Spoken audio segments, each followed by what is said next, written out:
My husband Mike and I have been married for 5 years now, and we've been together for almost 7 years. Our first meeting was at a college party, where I noticed he was feeling uncomfortable due to his shyness and discomfort with crowds. So I decided to strike up a conversation with him, and surprisingly, it wasn't awkward at all. We ended up spending the rest of the party together. About a month later, I ran into him at a Whole Foods store near campus.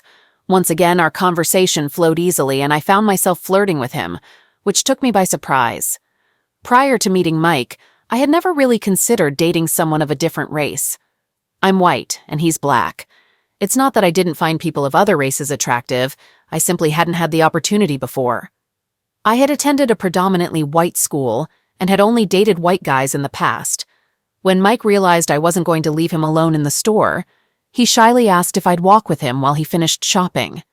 After we both checked out, I gathered the courage to ask him for his phone number. He seemed genuinely surprised, but eventually gave it to me. While I wanted to ask him out right then and there, I felt I had already caught him off guard, so I decided to wait. Nevertheless, I did text him that night. Over the next few weeks, we continued to call and text each other. One day, to my surprise, Mike called and asked me out on a date. I immediately said yes, even though I could still sense a hint of hesitation in his demeanor. Our date turned out to be perfect. Before meeting Mike, I had dated 3 other people, and with them, closeness had typically happened early on in the relationship. However, things were different with Mike. After our second date, I attempted to initiate intimacy, but he politely declined. I have to admit, I was a bit hurt, so I asked him for the reason. It was clear that we both liked each other. He explained that he had only been in one prior relationship before me, and although they had been intimate to some extent, they had never gone all the way. I reassured him that it wasn't an issue for me. My own level of experience wasn't extensive, but I had a good sense of my preferences. I suggested that we could explore and learn together. He then opened up about his internal conflict, how he had always intended to wait until marriage but had deviated from that plan in his first relationship. He later reconsidered, deciding that he would only engage in intimate acts with someone he had genuine feelings for. I understood that he didn't mean to hurt me with his explanation, but it did sting. He noticed the hurt in my expression and quickly reassured me that he did indeed have deep feelings for me. He was just sharing his thoughts. We mutually decided to wait. A few weeks later, I brought him to a gathering hosted by one of my friends. As I mentioned earlier, he's introverted and dislikes large crowds, but he attended because it was important to me that he got to know my friends. While most of them were pleasant, some of them behaved strangely around Mike, which surprised me. Eventually, one of them mustered the audacity to vocalize their thoughts. A friend I had considered close asked me, "Is this the guy you've been choosing over us? You could do much better." That's when I finally understood the reason behind the odd glances. I glanced at my then-boyfriend Mike and noticed the pain reflected in his expression. I responded to our friend saying, "No, he's the one who deserves better.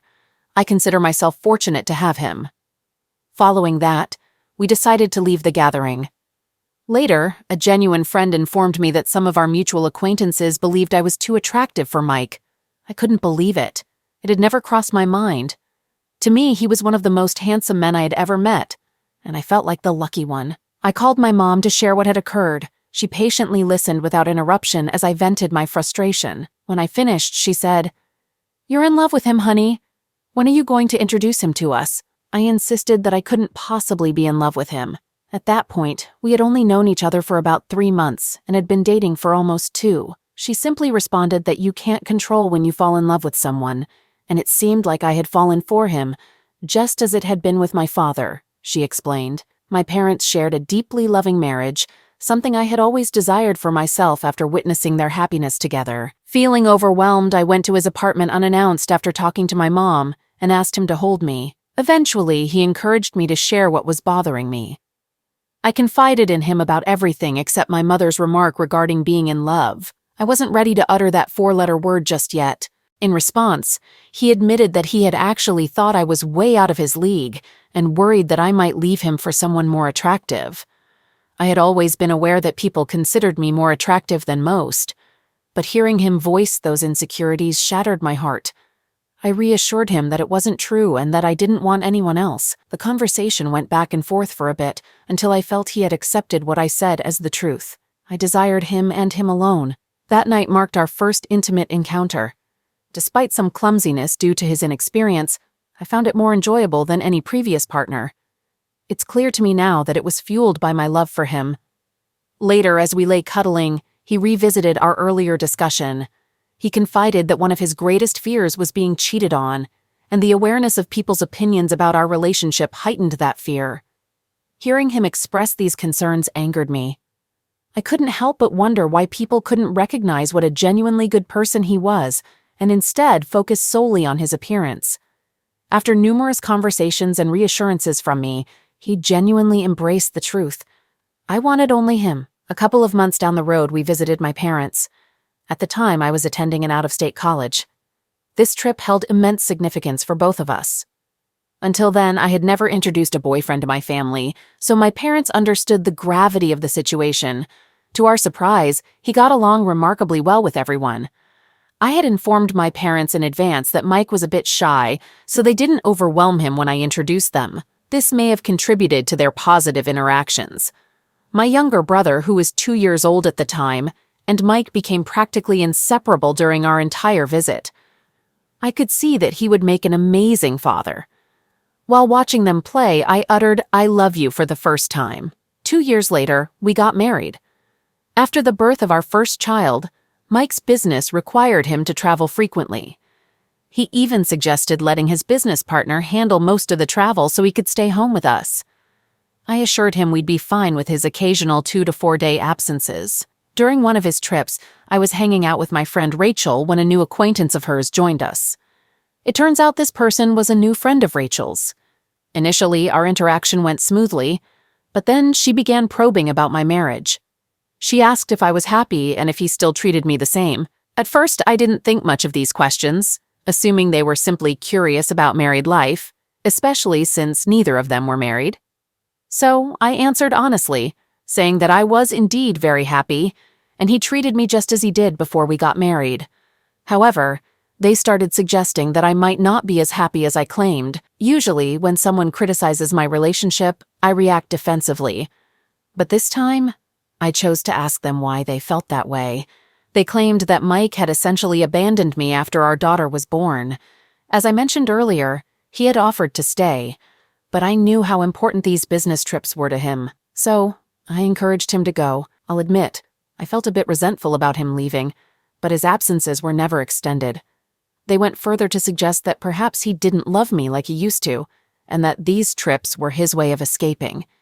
Deep down, I knew that wasn't true, but I couldn't deny that a small part of me had entertained that thought. I was under a lot of stress, taking care of our baby girl and managing household chores. After discussing it with Mike, we decided to hire a maid service to clean once a week and bring in a live-in nanny. During that period, I spent time with the friends I mentioned earlier, and their words kept echoing in my mind. Despite Mike doing all the right things, something felt lacking. One day I forgot to wear my wedding ring and got hit on by a guy at a restaurant with those friends. Noticing my bare hand, I thought a bit of harmless flirting wouldn't hurt. He convinced me to join him at the restaurant's bar, and even though neither Mike nor I were heavy drinkers, I let myself have more than usual. Nothing happened that night, but I gave him my number. Around this time, Mike's schedule became increasingly busy, and we talked less and less. When the guy called a few days later to ask me out, I surprisingly said yes. As the night progressed, one thing led to another, and I ended up cheating on my wonderful husband. About 10 minutes into the situation, I suddenly realized the gravity of my actions. I abruptly stopped and told him I was married to a man I loved more than anything, that what we were doing was wrong, and I had to leave. I kept this a secret from everyone, and when Mike returned, I wholeheartedly recommitted myself to our marriage. Since then, I've remained faithful. Present time. This morning, Mike woke me up at 6 a.m. and said he had to meet someone. I didn't think much of it and asked if I should prepare breakfast for him upon his return. He declined, unsure of how long he would be gone. After a quick kiss, he advised me to go back to sleep, which I did. Little did I know that the person he was meeting would become the catalyst for a life-altering event. Mike didn't return home until 5 in the afternoon. I had called him a few hours earlier, and he mentioned he ended up at his mom's house, assuring me he'd be back soon. Once again, I didn't think much of it. When he finally arrived at 5, I didn't realize he was home until after 6. There are 2 doors he could use to enter, the front door or the garage, and I hadn't heard either open. I called him again, and he told me he was in our room. When I entered the room, I noticed that he had been crying. I tried to approach him, but he recoiled from me as if I had hurt him, something he had never done before. Before I could even ask what was wrong, he looked at me and asked, "Did our vows mean nothing to you?" I understood his reference immediately, and it felt like all the air had been sucked out of the room. The pain on his face shattered my heart. Unable to respond, he added, "Don't insult my intelligence by lying to my face." I proceeded to share everything, as I mentioned earlier, tears streaming down my face throughout. When I finished, I started to plead with him, begging him not to leave me. He brought up his no second chances rule for cheaters, and that's when my crying turned into hysterics. I had forgotten my mom was nearby, but that's when she appeared at our bedroom door, asking if everything was okay. I reassured her, and she eventually left. Returning to my husband, he handed me his phone and instructed me to press play. It turned out that the man I had cheated with had secretly recorded our encounter. It confirmed my account of stopping it. I will never be able to unsee that. The woman I love with another man. I tried to explain. "This was 3 years ago, babe, and I haven't strayed since." "It meant nothing," he countered. "How long ago it was doesn't matter. You had another man's mouth on yours in his presence where it shouldn't have been. How would you feel if I had gone and slept with another woman?" "Heartbroken," I replied. "Exactly. I never felt the need to seek attention elsewhere, even when you were being distant towards me. You know why? Because I believed that if we worked on it, I would regain my wife. I thought I had, but you just felt guilty." No, that's not it. You know I love you more than anyone else in the world," he insisted. "I can't understand how you could love me so deeply and still do what you did," I replied. "I'm willing to do anything to make amends. Perhaps we could consider couples therapy, or I want a divorce. I won't subject us both to the agony of trying to salvage this. You know I'll never be able to erase that video from my mind. Despite how much I want to be angry with you right now, I just can't. Somehow, I still love you." I continued to plead with him to reconsider. Eventually, he informed me that I could stay in the master bedroom while he would sleep in one of the guest rooms. A few minutes after he left, my mom entered the room. I was hesitant to confess my wrongdoing, but I also needed her guidance. I could see the disappointment in her eyes, but then she revealed that my father had cheated on her twice. I had no idea. I recalled a difficult period in their relationship, but they never separated. I asked what they did to work things out. She mentioned couples therapy and my father's unwavering commitment to repairing their relationship. She inquired if I had told him about the pregnancy. In all honesty, I had completely forgotten about it. I was solely focused on the fear of losing him. She advised me to tell him, but now I worry he might think I'm using it to manipulate him into staying with me. I've known about the pregnancy for a few days now, so that's not the case. I deeply regret my actions. What should I do? How can I make amends for this? All right, that was a fun story. Now let's move on to another exciting one. Stay tuned and let's dive in. I'm a 32-year-old man, and I've been married to my wife for just over a year. While it may not be a long marriage, I have a story to share. Let's call my wife Renee, a 28-year-old woman, for privacy reasons. Our journey began about 3 years ago when I met her. At that time, she had recently moved to the city, hoping to establish a career in fashion design. Her dream was to work in Hollywood, but her parents disapproved due to the industry's reputation. Instead, they wanted her to join the family business. To prove her point, Renee relocated to California and took on an internship at a fashion company. In my line of work in the advertising industry, I often collaborated with fashion design companies to create clothing for ads. This is how I crossed paths with Renee. Despite being new at her company, her manager noticed her sharp skills and included her in important briefings. As time went on, Renee became the main point of contact between our companies, and that's when our relationship began. It started as professional meetings and gradually evolved into romantic dates. I was genuinely impressed by Renee's charisma and determination. She had stood up to her parents, faced the possibility of being disowned, and left her hometown to follow her passion. We had to keep our relationship a secret because her company had a strict no relationships policy with clients. About 6 months into her internship, she secured a better-paying full-time position at a different company. After she changed jobs, we made a decision to separate our personal and professional lives to avoid jeopardizing our careers. However, we moved in together and officially became a couple. Renee didn't have many friends in the city apart from her former and current colleagues, so she often hung out with my friends. She was friendly, intelligent, and had a great sense of humor, quickly becoming a part of our friend group. I enjoyed her company so much that I never had any doubts about our relationship. After dating for 2 years, I proposed to Renee, and she happily accepted. However, she had concerns about her parents not approving.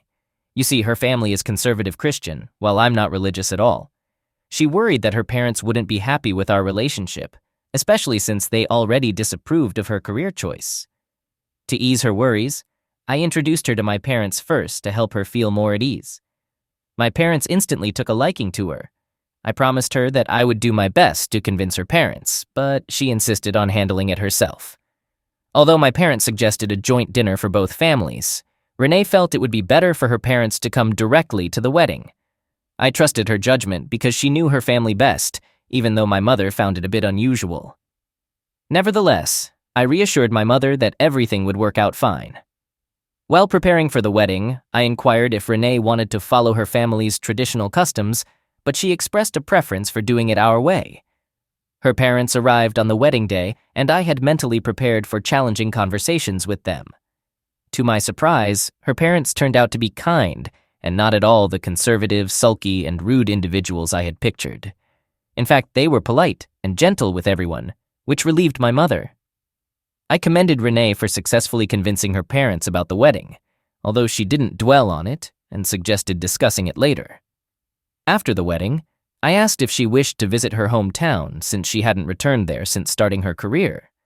She mentioned her busy work schedule and intended to visit when her workload lightened.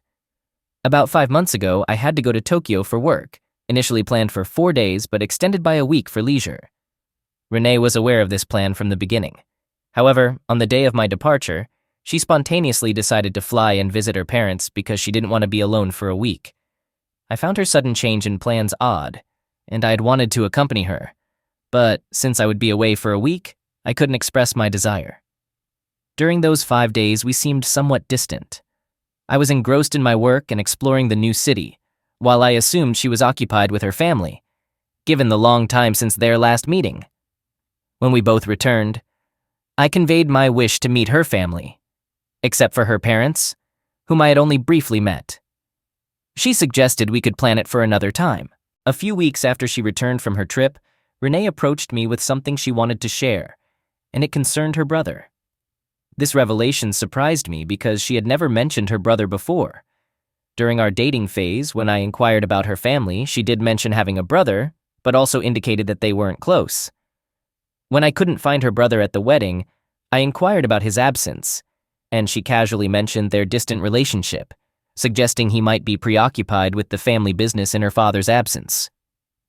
Renee disclosed that her brother was not straight, and when her conservative family discovered his orientation, they subjected him to therapy in an attempt to change his sexual orientation. I couldn't help but raise an eyebrow upon hearing this. She explained that she hailed from a small town where people still considered homo as mental illness, and her parents adhered to conservative beliefs. However, despite several years of therapy, her brother remained true to his orientation, leading to his parents disowning him.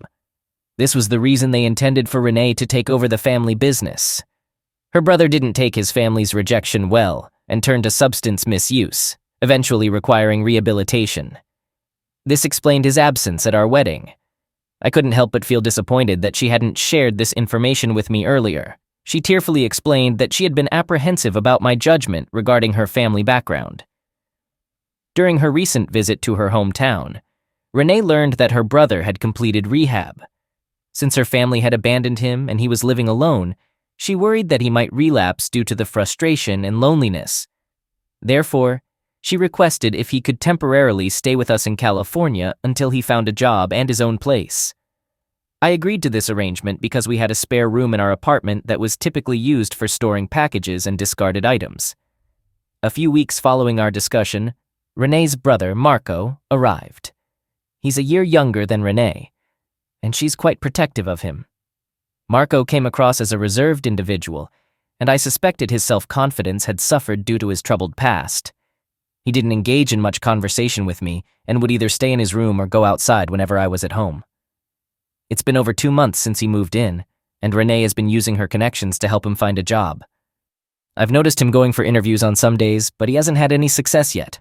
I don't want to come off as heartless, but I'm beginning to feel uncomfortable with his presence. Furthermore, Renee's behavior has changed since he moved in. She seems more like his big sister than my wife now. Her world seems to revolve solely around Marco. Initially, I thought she was just looking out for him, but lately it's been bothering me. Additionally, Marco's actions have raised suspicion in my eyes. It's possible he might still be involved with pills, or perhaps he's concealing something even more significant. Last week, I suggested to Renee that we plan a trip to her hometown, but she claimed to be too busy this month. She also requested that I not inform her parents about Marco living with us. When I asked why, she explained that her parents had disowned him, and they wouldn't appreciate me taking his side. I found her reasoning confusing. She mentioned that her parents had finally accepted her career and were content with her life choices, and she didn't want to jeopardize their improved relationship by bringing up Marco. This situation raises red flags for me. Adding to my concerns, I've noticed that they've become rather secretive. Lately, they tend to change the topic whenever I enter the living room or kitchen. I've even overheard them speaking in hushed tones, and when I enter the room, they abruptly switch to normal conversation. I confronted Renee about this, and she explained that they were discussing Marco's struggle with relapse and therapy, which he felt embarrassed discussing in my presence. I confided in a colleague recently, and he suggested that my unease might be due to jealousy, as Renee's attention is now divided. Consequently, I'm hesitant to discuss this with others or confront Renee about it. Update 1. Hello, everyone. I want to express my gratitude for the advice you gave me in my previous post. Some of you shared stories about other men whose wives had cheated on them by disguising their lovers as brothers, and it hit me hard. It was a shocking revelation that I couldn't have imagined. So instead of jumping to conclusions, I decided to investigate further.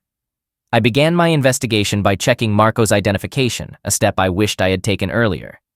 A few days after my initial post, I unexpectedly walked into the living room where Renee and Marco were seated.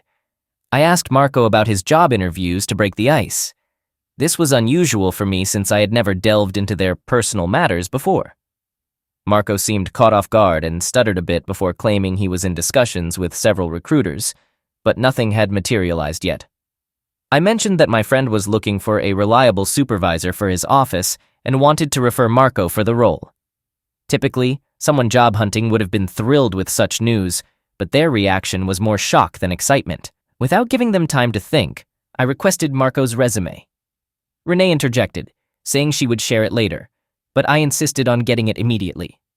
Renee's resistance only heightened my suspicions. After a brief exchange between Renee and me, Marco reluctantly shared a digital copy of his resume.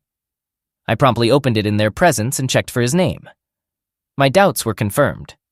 While his first name was still Marco, his last name differed from Renee's maiden name.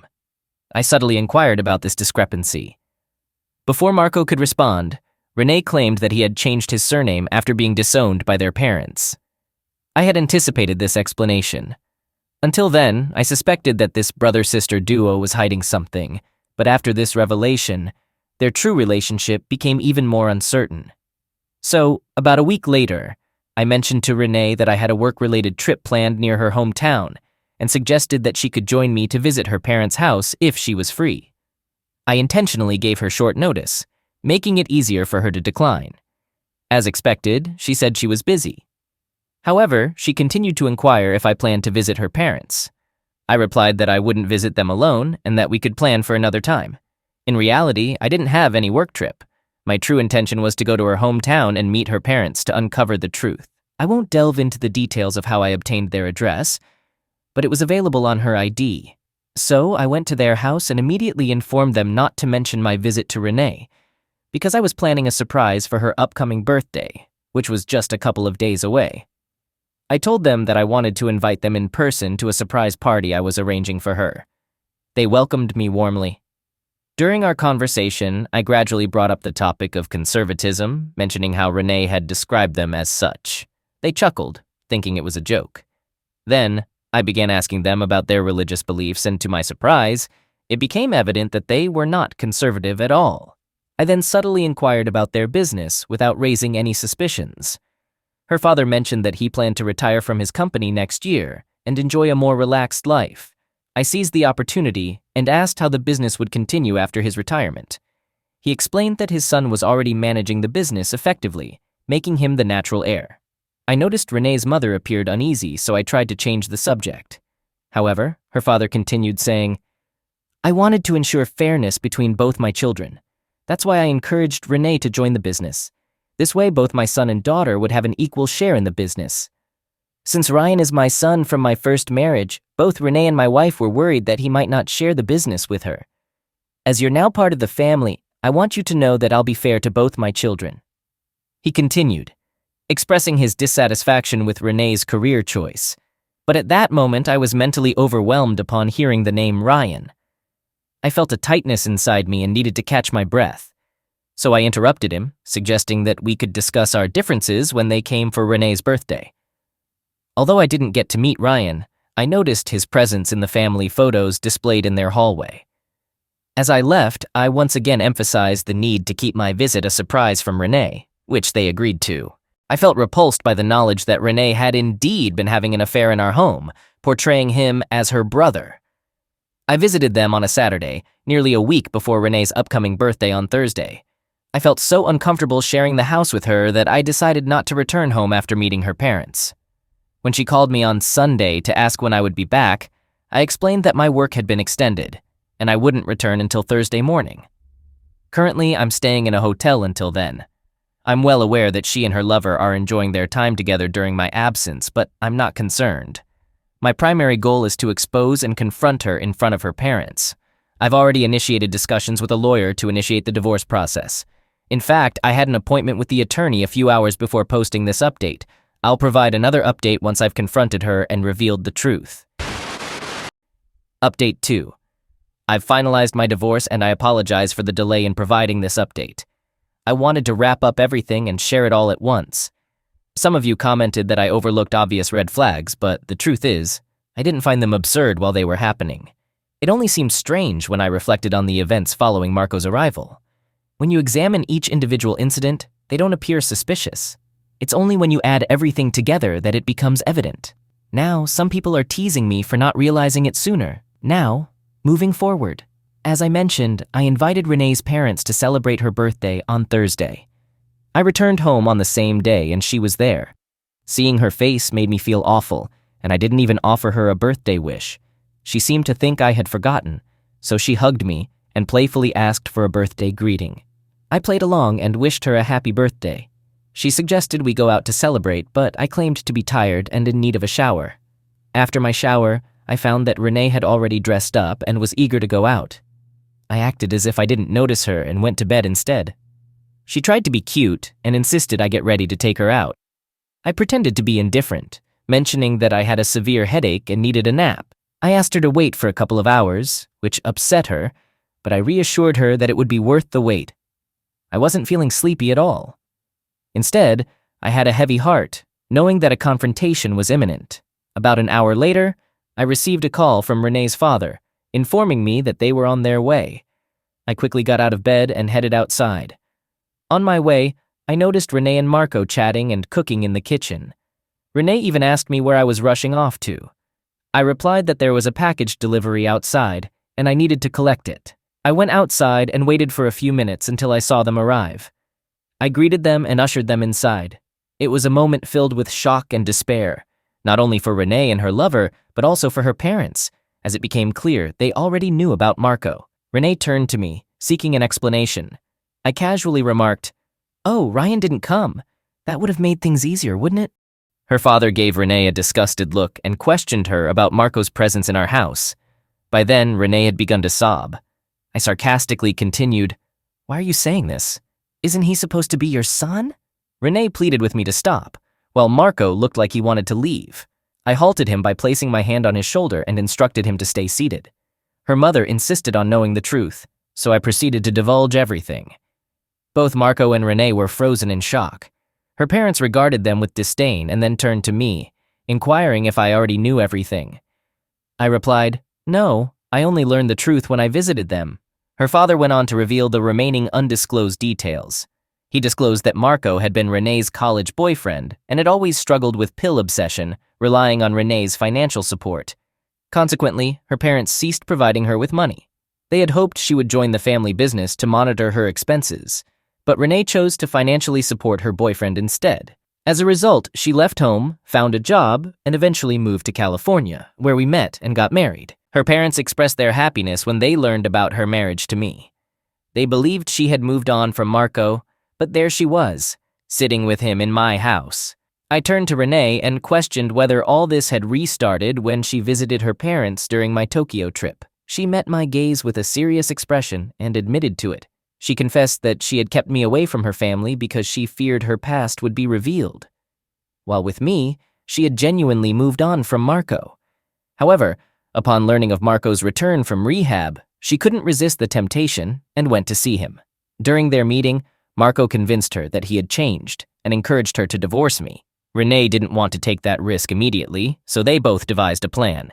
It was true that Renee and his stepbrother Ryan had a strained relationship, so she used this opportunity to present Marco as her brother in front of me. Marco interjected, expressing his dislike for the plan of staying in my house, but Renee pressured him into it. Her father was deeply hurt by the extent of her lies and how she had portrayed them as villains just to be with her boyfriend. The situation escalated to the point where her father grabbed Marco by the collar and forcefully removed him from the house, despite Renee's pleas for him to stop. I simply observed how cleverly she played her game. Her parents apologized to me for everything, but I reassured them they had no need to apologize for Renee's actions. I also informed them of my intention to file for divorce and insisted that Renee needed to leave the house immediately. Renee didn't resist. She quietly went into a room to pack her belongings. However, her father had no intention of taking her with them. He got to his feet, stating that she had caused this mess and now had to face the consequences. As he departed, he told Renee that her pills-obsessed boyfriend had cost her all the good things in her life. They left the house without Renee. Shortly after their departure, Renee also left. She didn't make eye contact with me or utter a word. She simply lowered her gaze and walked away. I'm torn between feeling satisfaction for getting my revenge by humiliating her and feeling sympathy for her misery. A month ago, my lawyer contacted her to confirm the address for sending the divorce papers. She mentioned she would visit his office to pick them up. My lawyer informed me that she arrived at his office an hour later. Upon receiving the papers, she briefly reviewed the terms, swiftly signed them in front of him, handed them back, and promptly left. A week ago, we appeared before the magistrate for the finalization of the divorce. She was by herself, appearing miserable and remaining quiet throughout the entire proceeding. When questioned at the end, she affirmed her agreement with my terms. To be honest, I didn't possess substantial assets or wealth that she would have contested for. The house we lived in was also rented. Since she had her job, I wasn't required to provide alimony. In fact, I chose not to seek alimony considering her infidelity and deceit. Our divorce was ultimately settled without any disputes. I understand that many will criticize me for letting her go so easily. However, the truth is, she had already lost everything: her marriage, her family, and her self-respect. There was nothing more to take away from her. Yesterday, her mother reached out to me to inquire about the divorce status. I informed her that it had been finalized. She broke down in tears, expressing her concern that Marco had resumed using pills, and she feared he would lead her daughter down a destructive path of pills, obsession, and crime. She also mentioned that her father had removed Renee from his will, worried that she would squander his hard-earned money on Marco's pills habit. I expressed my sympathy and told her to take care. It's puzzling how someone can be so blinded by love to the point of losing everything. If a woman as intelligent and sharp as Renee could make such a foolish choice by getting involved with Marco, it makes you wonder about others.